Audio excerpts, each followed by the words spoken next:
Tough times for Klal Yisrael, tough times across the board. So, starting to think about what we're going to speaking about in Shavuos, I saw an unbelievable Sfas Emes that I think we can get a lot of chizuk from.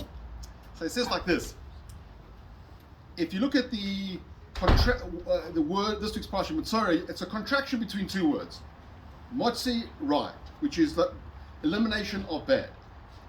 So when you see the product of Lashon Hara being this rash or this skin disease, it seems bad, it seems ugly, it seems painful.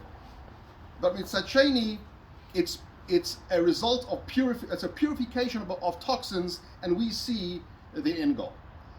He says specifically, what do we call the blemished skin? It's called a oneg, right? What's the shori? What's the isis? How do you spell that? It is, I believe, it's nega. Pardon me, nega, which is nun gimel ayin. If you change the isis around, what do you get? You get einig, which is a celebration. Einig, which is something which is positive. What Sfas Emes is saying is, we see the end goal, we see the blemish, but it's a purification process.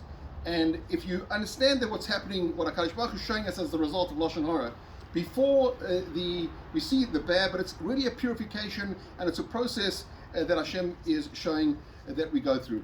He gives an example of when is it that a flower starts blossoming. A seed gets planted, and at the point that it disintegrates and it cracks and it breaks, boom. That's the point where the seed starts blossoming. And so with all of our lives, we go through tough times. Certainly the Tzukuf we've been through is extremely tough, but hopefully we can get chizuk from this Sfas Emes to know that what's really happening is a purification process, just like in the 210 years in Mitzrayim, in our own lives, the tough times, it seems painful, but it's a purification process, and ultimately it's going to be einig. So in Yetz Hashem Shavuos, we should celebrate on a national level the Matan Torah, but on a personal level, the end of tough times of Yetz Hashem, one step closer to the rebuilding of the Beis HaMikdash. It should happen soon in our days. Amen.